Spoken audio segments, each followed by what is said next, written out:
Bonjour et bienvenue sur le plateau de Bonjour chez vous. Je suis très heureuse de vous retrouver aujourd'hui pour cette nouvelle émission. Notre thème du jour est « Soyons dépendants du Saint-Esprit ». Et aujourd'hui, c'est Michael qui va nous apporter la pensée du jour. Et ensuite, dans la rubrique « Pasteur, j'ai une question », Frank répondra à la question « Ai-je besoin d'être baptisé du Saint-Esprit pour évangéliser ?» Et nous continuerons avec la rubrique « Culture et médias » dans laquelle Annabelle et Jérémy nous parleront de l'armée des évangélistes. Voilà, vous connaissez le programme, je vais retrouver les chroniqueurs.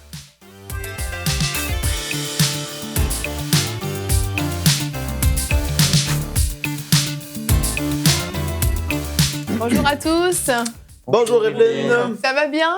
Bien, merci. Bien. Tu Oui, veux ça tousser va. un peu, tu peux le faire si tu veux. Non, ça va. Je t'autorise. Non, ça va, c'est bon. Tout va bien. Merveilleux. Aujourd'hui, nous allons parler de notre besoin d'être dépendant du Saint-Esprit. Et vraiment, c'est pas juste là sur le plateau, mais là, on en a besoin. Mais on en a besoin vraiment dans notre vie de tous les jours. Et on va commencer tout de suite avec la pensée du jour.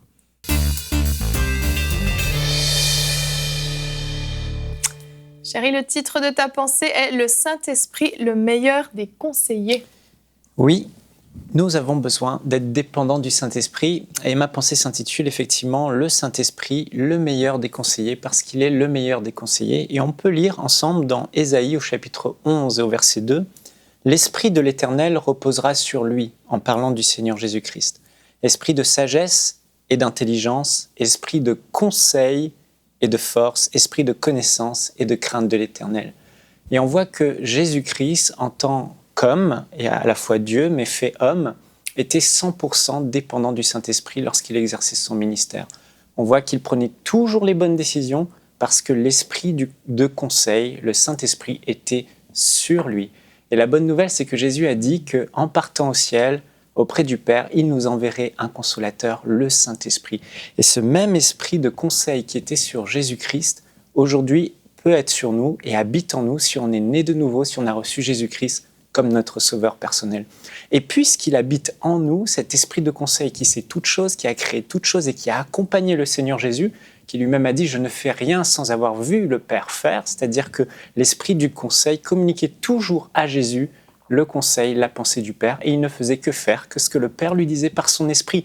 À combien plus forte raison, nous aussi, nous pouvons, puisque Jésus l'a dit, toujours dépendre de lui pour prendre les bonnes décisions et aussi pour pouvoir donner les bons conseils aux gens, les bonnes solutions face aux problèmes que les autres aussi peuvent rencontrer. Alors, l'esprit de conseil nous aide à prendre les bonnes décisions, premièrement. On voit qu'aujourd'hui, la plupart des hommes ont appris, et depuis tout petit, on nous apprend à compter sur notre propre intelligence. On fait la balance entre les points positifs, les points négatifs, et puis on choisit la solution en fonction de ce qui semble plus raisonnable. Selon notre intelligence, on s'appuie sur notre sagesse, notre raisonnement, alors que finalement, l'esprit de conseil qui habite en nous et qui sait toutes choses, c'est exactement déjà, avant même qu'on commence à réfléchir, quelle est la décision qu'il faut prendre. Et je me souviens de cette histoire de l'apôtre Paul, on peut la voir dans Actes au chapitre 16, verset 6. Il avait réfléchi à une stratégie, il s'est dit « ce serait bien que j'aille évangéliser en Asie ». C'était une décision stratégique, une décision qui semblait intelligente, il fallait aller là-bas, c'était un lieu stratégique, mais la Bible dit que le Saint-Esprit l'en empêcha, littéralement. Il a voulu y aller, il avait fait des plans, mais là, il a été suffisamment sensible à la voix du Saint-Esprit. Et le Saint-Esprit lui a dit « non, n'y va pas » et Paul est allé ailleurs, par la suite conduit par le Saint-Esprit. Et c'est vraiment important de réaliser que le Saint-Esprit va bénir et toujours accompagner de surnaturel ses plans et non pas les nôtres. Et on a besoin d'entendre le conseil du Saint-Esprit. Quel est son plan face aux décisions que vous avez à prendre aujourd'hui? Quel est le conseil du Saint-Esprit? Nous devons, comme Paul l'a fait, toujours s'assurer d'être rempli du Saint-Esprit pour être sensible à sa voix. Et si je peux vous donner un conseil aujourd'hui, c'est ne prenez jamais de décision majeure dans votre vie quand vous devez décider quelque chose sans vous assurer d'être rempli du Saint-Esprit. Vous êtes peut-être né de nouveau, mais si vous n'êtes pas, au moment où vous prenez votre décision, rempli du Saint-Esprit, vous ne serez pas sensible à sa voix comme l'apôtre Paul l'a été. Et on a besoin d'être en tout temps rempli du Saint-Esprit pour pouvoir sentir, ressentir, entendre sa voix et discerner quelle est la pensée du Père. La deuxième chose, c'est que l'esprit de conseil nous assiste pour aider les autres. Combien de fois des personnes sont venues nous voir dans notre entourage, notre famille ou à l'église, dans le ministère en tant que pasteur, et nous demandent des conseils face à leurs difficultés, leurs situations. Et la plupart du temps, on ne sait pas quoi vraiment leur répondre, alors on rentre dans un exercice de mémoire et de versets. Alors je vais trouver le verset le plus adapté et donner le verset. Mais j'aimerais vous dire aujourd'hui que le rôle de l'esprit du conseil, le glorieux Saint-Esprit, n'est pas juste de nous rappeler les bons versets bibliques qu'on a appris, qu'on a déjà lus, et les sortir et donner des versets bibliques. Il y a plus. Jésus a dit, le consolateur, l'esprit de vérité que le Père enverra en mon nom vous enseignera toutes choses. Toutes choses. Les possibilités sont infinies. Le Saint-Esprit peut nous amener au-delà de ce qu'on a lu, au-delà de ce qu'on a entendu, au-delà des versets bibliques, toujours conforme à la pensée des Écritures, mais au-delà. Et ça laisse des possibilités infinies et c'est vraiment excitant. Et je me souviens de cette histoire du pasteur Yonggi Cho, le pasteur de la plus grande église au monde, avec plus de 850 000 membres. Il avait une relation vraiment très intime et très forte avec la personne du Saint-Esprit, avec cet esprit de conseil qui habite en lui et qui est avec lui. Et un jour, un homme qui avait des difficultés financières est venu dans son bureau et lui a dit « Pasteur Yonggi Cho, je m'en sors plus, j'ai des dettes, j'ai des problèmes d'argent, qu'est-ce que je peux faire ?» La plupart des pasteurs nous aurions dit « Bon, quel verset je peux lire ? Mon Dieu pourvoira à tout besoin. Mets-toi dans la foi, prie. » Mais le pasteur Yonggi Cho, pendant que cet homme était en train de lui parler, en lui-même est en train de parler au Saint-Esprit, son meilleur conseiller. Et là, le Saint-Esprit lui a donné une pensée. Il lui a dit « Dis à cet homme d'aller s'acheter un gros paquet de sel, avec ce gros paquet, de faire des petits sacs de sel et de vendre à l'unité ces petits sacs de sel aux passants et au porte-à-porte, etc. » C'est ce que cet homme a fait et ça s'est vendu très rapidement. Il en a acheté d'autres et ainsi de suite, ainsi de suite. Et boule de neige, il est devenu cet homme, son entreprise, il a créé une société devenue l'une des plus grandes entreprises de production de sel au pays, en Corée. Vous imaginez, quand le Saint-Esprit donne un conseil, ça se passe toujours comme ça, c'est glorieux, c'est exceptionnel. Et je me suis dit, si j'avais été à la place du pasteur Yonggi Cho, est-ce que j'aurais pensé à écouter la voix du meilleur conseiller, le Saint-Esprit? Alors pour conclure, j'aimerais vous dire que par la prière, nous devons nous entraîner à communiquer avec le Saint-Esprit. Et de même que nous sommes aujourd'hui capables d'entendre la voix de notre ami au téléphone et de la reconnaître au téléphone, à force de passer du temps dans une intimité profonde et réelle, dans la prière, dans la méditation de la parole, avec le Saint-Esprit, nous allons apprendre à entendre sa voix, même si on ne le voit pas. Et je veux vous encourager aujourd'hui, souvenez-vous toujours que cet esprit du conseil, de conseil, le glorieux Saint-Esprit, est une personne qui habite en vous et nous devons toujours dépendre de lui. Merci beaucoup pour cette excellente pensée. Un bon rappel, on en parle, on en a déjà parlé certaines fois dans Bonjour chez vous, de cette intimité qu'on peut avoir avec le Saint-Esprit. Et ça me fait penser à des questions qu'on peut recevoir. Non, pasteur, j'ai une question, mais la Bible ne dit pas exactement qu'il faut parler au Saint-Esprit, que le Saint-Esprit nous parle, etc., etc. Et moi, j'aime lire les actes. Dans les actes, on voit tellement d'endroits où les apôtres disent ayant été avertis par le Saint-Esprit, ayant été empêchés par le Saint-Esprit m'ayant poussé à faire telle ou telle chose, à dire telle ou telle chose, etc. On voit vraiment que les apôtres avaient cette proximité avec le Saint-Esprit qui fait que justement, ça leur permettait de prendre les bonnes décisions, de savoir exactement quoi faire.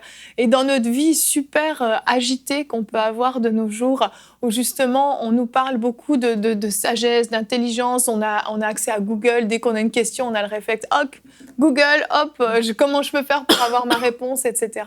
On a pris cette habitude de vraiment résoudre les problèmes par nous-mêmes, de trouver nous-mêmes les solutions à nos problèmes, à nos questionnements. On a pris cette habitude-là et on a un peu délaissé le Saint-Esprit. Et aujourd'hui, vraiment, le but de cette émission, c'est que vous qui nous écoutez, vous puissiez avoir cette intimité avec le Saint-Esprit et reprendre l'habitude que le Saint-Esprit soit la première personne que vous allez voir quand vous avez besoin d'un conseil. C'est une habitude extraordinaire parce que ça va développer justement cette intimité, cette relation va grandir de jour en jour. Et à chaque fois qu'on est confronté à un questionnement, hop, Saint-Esprit, toi, tu as la réponse, éclaire-moi. Et puis au début, c'est sûr que peut-être on va dire, j'entends rien, le Saint-Esprit ne me parle pas. Et comme tu l'as dit dans ta pensée, c'est nécessaire d'être rempli du Saint-Esprit pour pouvoir avoir cette intimité avec lui. Et de jour en jour, cette intimité va se créer. Et puis ça deviendra vraiment une vraie conversation, une vraie relation avec le Saint-Esprit.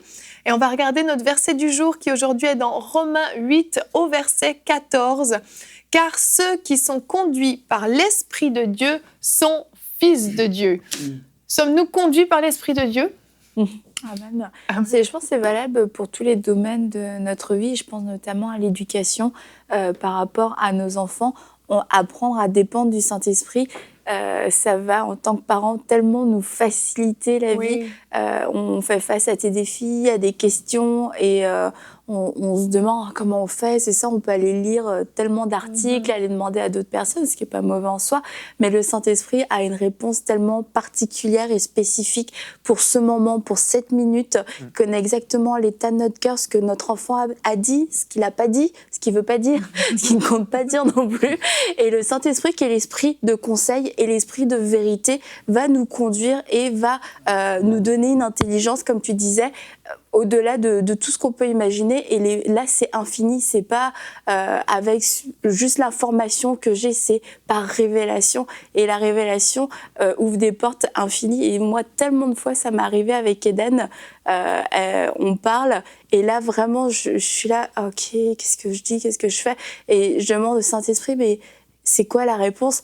Et là, mais il y a un truc qui te vient, une image, une pensée, et je me retourne vers elle, et elle est là, comme sa vie est dévoilée, et elle se dit, ok, d'accord, et ça a tout changé, en tout cas pour moi, dans ma perspective, de savoir que le Saint-Esprit pouvait être aussi vivant, et qu'il était toujours disponible, en fait, à nous parler, quand on lui demande son avis et son conseil. C'est très vrai, oui. Waouh! Vous êtes tous transcendés. Non, j'ai laissé la place à Jérémy, mais il ne veut pas parler tout de suite. Non, j'aime le Saint-Esprit. Jérémy, ça vient plutôt vers la fin, quand le chronomètre arrive au bout. Il aime mettre la cerise sur le gâteau. Celui qui parle beaucoup ne manque pas de péché. Oh! Bon, ben vas-y, Frank, parle, mais ne pêche pas. Ta pensée, Mika, était vraiment excellente, et ça me rappelle Catherine Coleman, évidemment, qui était tellement proche du Saint-Esprit. On en a parlé souvent ensemble. Puis elle avait dit justement quelque chose comme on ne doit pas apporter le Saint-Esprit dans nos projets, mais on doit le suivre dans les siens, en fait. Puis c'est lui qui doit nous diriger, pas nous qui le dirigeons. Parce que c'est pas comme ça qu'il fonctionne. Puis quand tu parlais par rapport à on a des projets des fois, on a des décisions à prendre. Moi, c'est 1 Corinthiens chapitre 2, versets 8, 9, 10. La parole dit que ce sont des choses que l'œil n'a point vues, l'oreille n'a point entendu, des choses que Dieu a préparées en réserve pour ceux qui l'aiment. Et tu dis, Dieu a des choses en réserve pour nous, mais dans tous les aspects de notre vie. C'est pas juste une destinée. Il parle de vraiment des choses extraordinairement merveilleuses. Et il y a la solution à tellement de problèmes. Et ce sont des choses qu'on ne va pas entendre des personnes naturelles autour de nous. Des fois, ils passent par des gens comme ça. Mais on doit avoir ce réflexe-là parce que c'est une exhortation aujourd'hui qu'on fait aux gens de rechercher à avoir la solution du Saint-Esprit. Dieu en nous.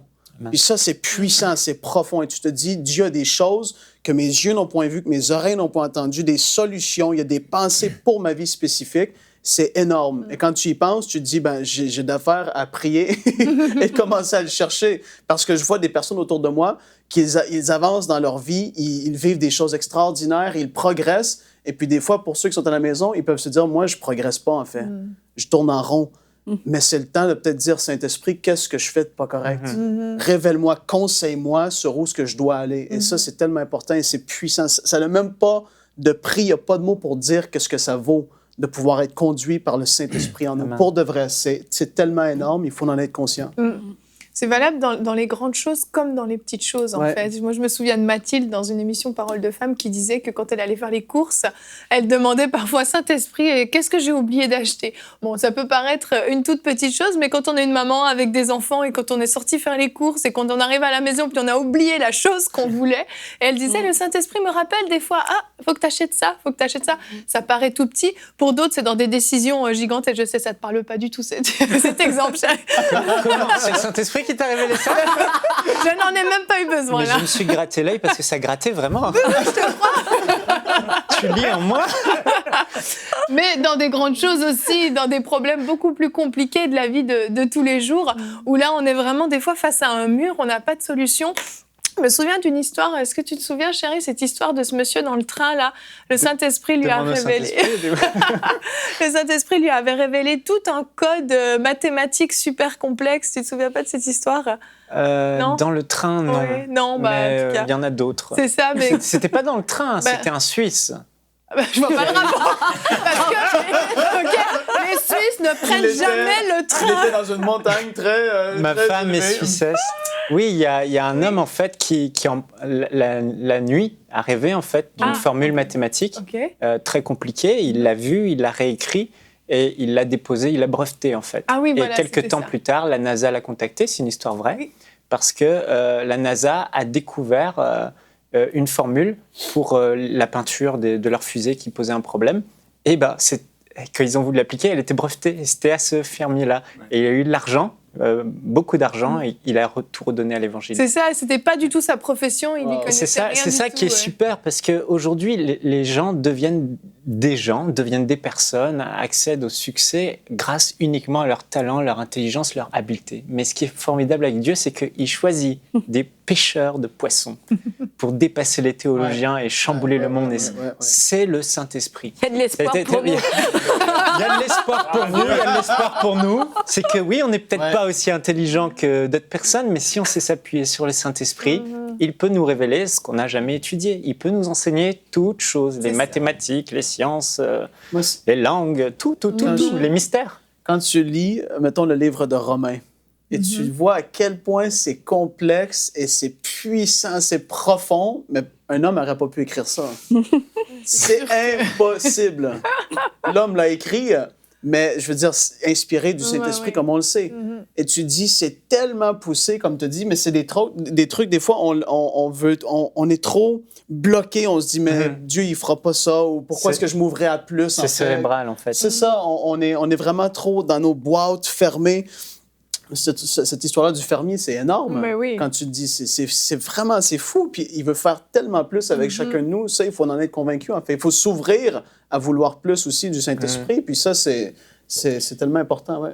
Et le pasteur Mamadou Karambéry, quand il est venu ici, on était dans la Green Room avec Jérémy après, et il nous parlait du Saint-Esprit, tout ça, on lui posait des questions, et il nous avait dit, je ne sais pas si tu t'en souviens, mais je lui disais, mais quand tu demandais, tu parles au Saint-Esprit, il m'a dit oui tout le temps, comme à un ami, et raconte-moi comment ça se passe. Et il disait que des fois, je lui parle, même encore aujourd'hui, et j'ai pas la réponse tout de suite. Mais il me répond toujours assez rapidement, avant que j'ai besoin de la réponse. Voilà. Donc des fois, il me répond quelques jours plus tard, et là, mais ça vient.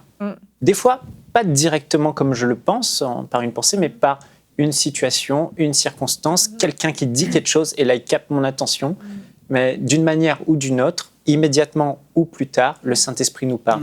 L'important, c'est de se dire, quand je demande quelque chose au Saint-Esprit, que je m'appuie sur lui, que vraiment, j'attende qu'il me parle. Parce que si après, je m'appuie sur ma propre sagesse, sur ma science, mon intelligence, le Saint-Esprit dit, OK, il compte sur lui, alors je ne viendrai pas forcément l'aider. Exactement. Il y a un bon passage dans les Proverbes par rapport à ça, c'est le Proverbe chapitre 3, qui nous dit effectivement ce que Michael vient de dire, ne t'appuie pas sur ton intelligence, sur ta sagesse, mais reconnais-le dans toutes tes voies, et c'est lui qui aplanira tes sentiers.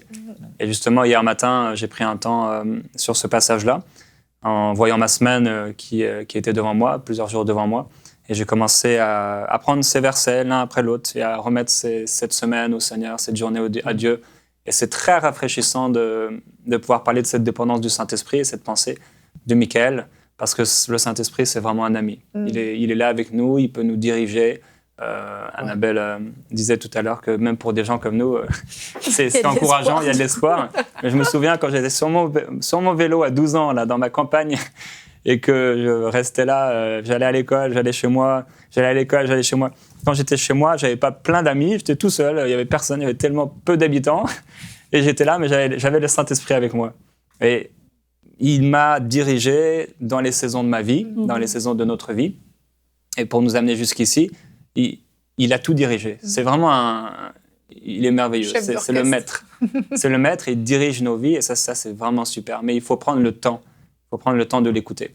parce que plusieurs personnes ne connaissent pas le Saint-Esprit en tant que personne, parce que la Bible, par exemple, le Nouveau Testament peut parler du fait de communiquer au Saint-Esprit, etc. Parce que je crois que c'est vraiment quelque chose de très intime du Père. C'est quelque chose de très, très intime de la part de Dieu. C'est le Saint-Esprit et l'Esprit du Père. Et je pense que pour le connaître, il faut entrer dans cette intimité et prendre le temps de pouvoir l'écouter, de lui remettre vraiment nos jours, nos semaines, nos mois, nos activités, tout ce qu'on a sur le cœur, en fait, de pouvoir lui en parler, comme il le disait avec le pasteur Mamadou Karambéry.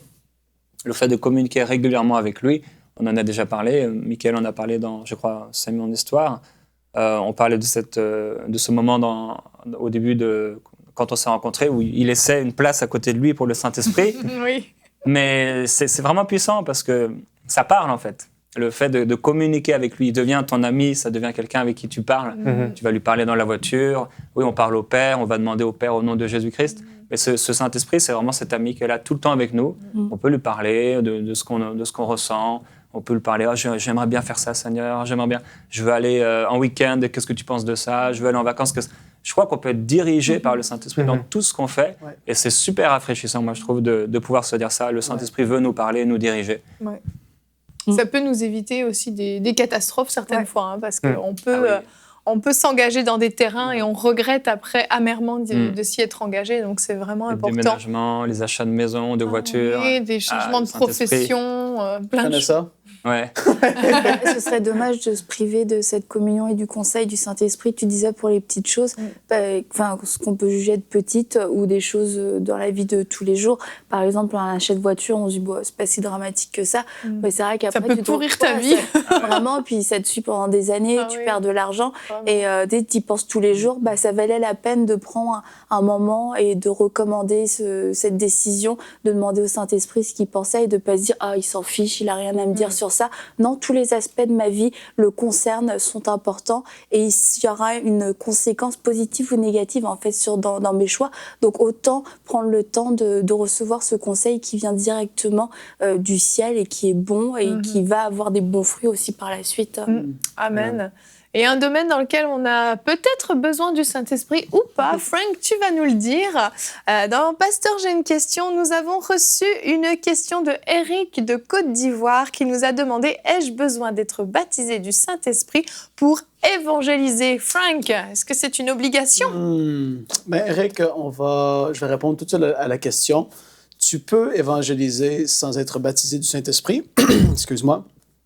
Mais ce n'est pas ce que Jésus a voulu de ses disciples. Évidemment, il y a beaucoup de personnes qui vont parler de Jésus autour d'eux, qui ne sont pas baptisés du Saint-Esprit, vont parler du Seigneur, des choses comme ça, et c'est bien. Mais lorsqu'on regarde dans la parole de Dieu, qu'est-ce que Jésus a dit à ses disciples? Il était il était strict. Il leur avait dit, pas une recommandation, c'était un commandement. On va lire ensemble dans Actes, chapitre 1, le verset 3. Après sa mort, il se présenta à eux vivants et leur donna des preuves nombreuses de sa résurrection. Il leur apparut pendant 40 jours et leur parla du règne de Dieu.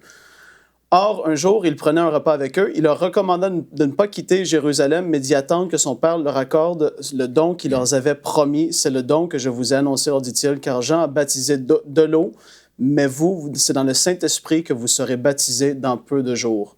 Et après ça, Acte 1:8, « Mais le Saint-Esprit descendra sur vous, vous recevrez sa puissance et vous serez mes témoins à Jérusalem, dans toute la Judée et la Samarie et jusqu'au bout du monde. » Et dans Luc 24, verset 49, la parole nous dit « Quant à moi, j'enverrai bientôt sur vous ce que mon Père vous a promis.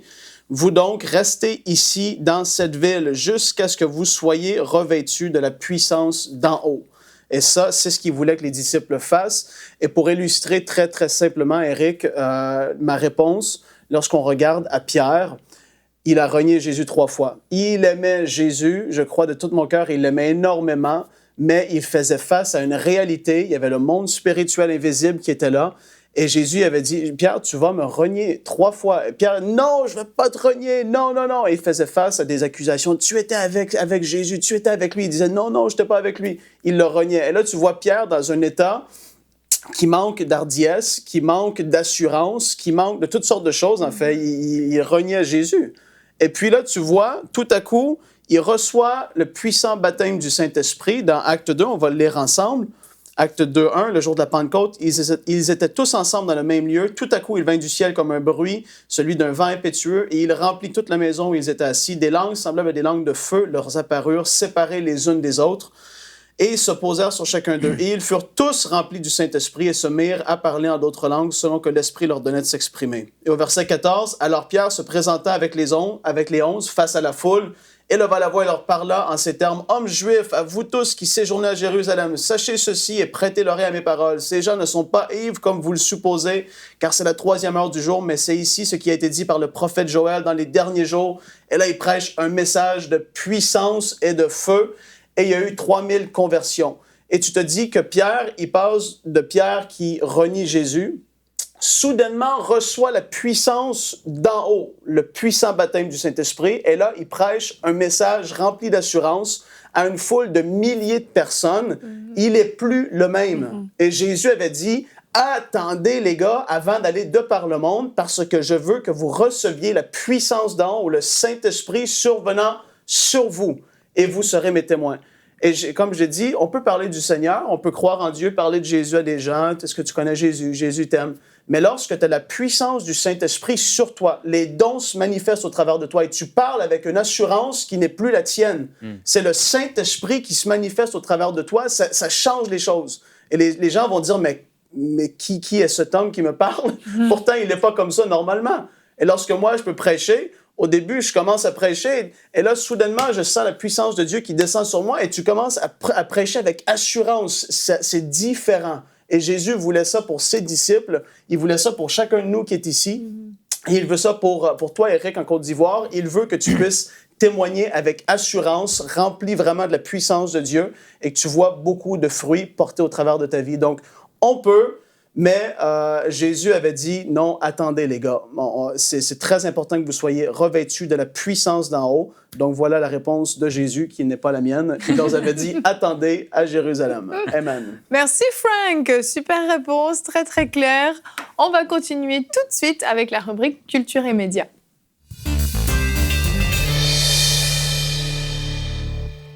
Annabelle, aujourd'hui, tu as un invité, Jérémy Sourdry, le seul, l'unique. Je suis honoré. Merci. Et vous allez nous présenter tous les deux l'armée des évangélistes. Qu'est-ce donc que ça ? L'armée des évangélistes, en effet, c'est parce que on te connaît, t'es l'animateur de Prière Inspirée, t'es le mari d'Annabelle Sourdry. Surtout. Et t'as écrit des livres, on va en parler d'un livre, mais aussi depuis quelques temps, on entend parler de l'armée des évangélistes. Alors on va lever le mystère. Qu'est-ce que l'armée des évangélistes? Jérémy Sourdry. Gloire à Dieu. Je ne connais pas Jérémy, peux-tu en parler? Je suis reconnaissant à toi, Yveline, de m'avoir invité pour partager sur l'armée des évangélistes. L'armée des évangélistes, c'est une vision que Dieu m'a donnée il y a quelques années. J'étais dans mon salon, je ne sais pas ce que je faisais, sûrement je passais l'aspirateur. Et Dieu m'a dit, pourquoi vous riez? Et Dieu m'a dit, surtout ta femme rit en fait. Il m'a dit: Jérémy, je t'appelle à lever une armée d'évangélistes. Je dis, mais la première chose que je me suis dit, et c'est marrant quand Dieu nous parle, des fois on commence à parler avec lui, on parle de la dépendance du Saint-Esprit tout à l'heure. Je me suis dit, mais Seigneur, je ne suis pas évangéliste.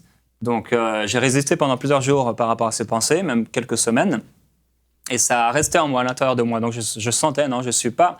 Je suis vraiment appelé à former cette armée d'évangélistes, même si je ne suis pas évangéliste. Et Dieu a commencé en fait à lever une pensée qui était en moi, c'est que évangéliste égale ministère à temps plein. Mais il m'a montré que ces évangélistes qui voulaient lever, c'est des gens comme moi, comme vous, comme ceux qui nous regardent, donc des chrétiens, des gens qui ont été sauvés et qui sont appelés à devenir des ambassadeurs. Donc l'armée des évangélistes, c'est en fait une armée composée de chrétiens et de chrétiennes qui ont à cœur d'annoncer l'évangile dans leur vie quotidienne. Donc, ce n'est pas un groupe réservé à des ministères évangélistes, comme tu as pu le penser à ce moment-là. Et donc, la première chose que tu as faite après ça, c'est d'écrire un livre. Oui. C'est souvent ce que tu fais, d'ailleurs, aussi. Quand Dieu me parle, ça fait partie de mon appel. Donc, j'ai écrit un livre qui s'appelle « 365 jours au cœur du monde », qui est donc un livre de pensée quotidienne, rafraîchissante, encourageante. C'est comme en fait une petite formation, mais à partir de pensées quotidiennes, et aussi dans lequel il y a beaucoup d'exemples. Donc ici, on peut le voir, derrière, c'est moi en bande dessinée où Dieu me parle, je t'appelle à lever cette armée d'évangélistes. Dessiné par Alain Auderset. Et dessiné par Alain Auderset. Et donc, dans ce livre, en fait, c'est une formation progressive à partir de ces pensées du jour, dans lequel je partage beaucoup de ce que j'ai vécu dans la rue, dans les magasins, dans ma vie de tous les jours, en fait. C'est pas seulement quand je suis sorti pour aller annoncer l'évangile, mais ce que j'ai pu vivre dans les aéroports, au magasin, dans les maisons, etc. Et c'est vrai que quand on lit le livre, on a l'impression de suivre le parcours d'un chrétien normal. Tiens, je suis allée m'acheter un pantalon aujourd'hui, j'ai rencontré une vendeuse, je lui ai parlé du Seigneur, elle m'a répondu ça, je lui ai répondu ça, j'ai pu prier pour elle. Et c'est plein de rencontres comme ça. Et le retour, c'est vrai que tu as eu de beaucoup de gens. Ça m'a aidé à me rendre compte que l'évangélisation, parler de Jésus, ça pouvait devenir un style de vie, que j'avais pas besoin d'une révélation, juste besoin d'un petit coup de pouce. J'ai eu beaucoup de témoignages de gens. Le but de ce livre, c'est, je l'ai écrit sur la couverture, c'est d'embraser son cœur pour les perdus. Et j'ai pas mal de gens qui m'ont écrit en me disant, mais du jour au lendemain, j'annonçais jamais l'évangile.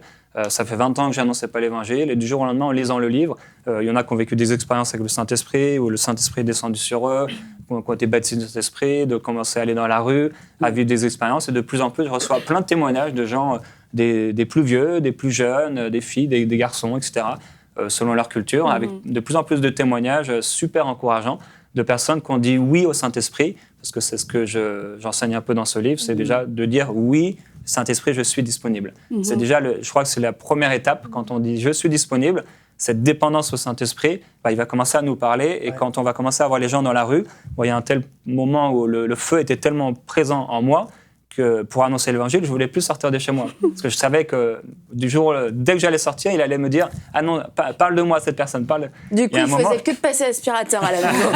Voilà, c'est ça. Il fallait trouver des excuses. Il va y avoir une passion pour ceux qui veulent rejoindre cette armée. Et suite, vas-y. Je voulais juste savoir, il a été vendu en combien d'exemplaires pour l'instant 1, 2, 3, 4, 5.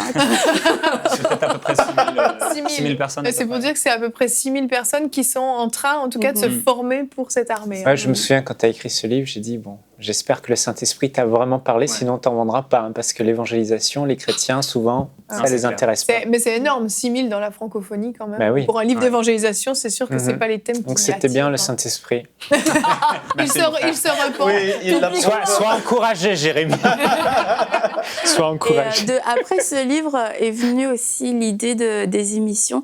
Tu as commencé à faire une émission Go pour mettre finalement en image tes rencontres. Et on peut voir tout de suite l'intro de ton émission. Père, je prie que tu envoies des ouvriers dans la moisson.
Vous aussi, rejoignez l'armée des évangélistes en vous inscrivant sur le site évangéliste.com.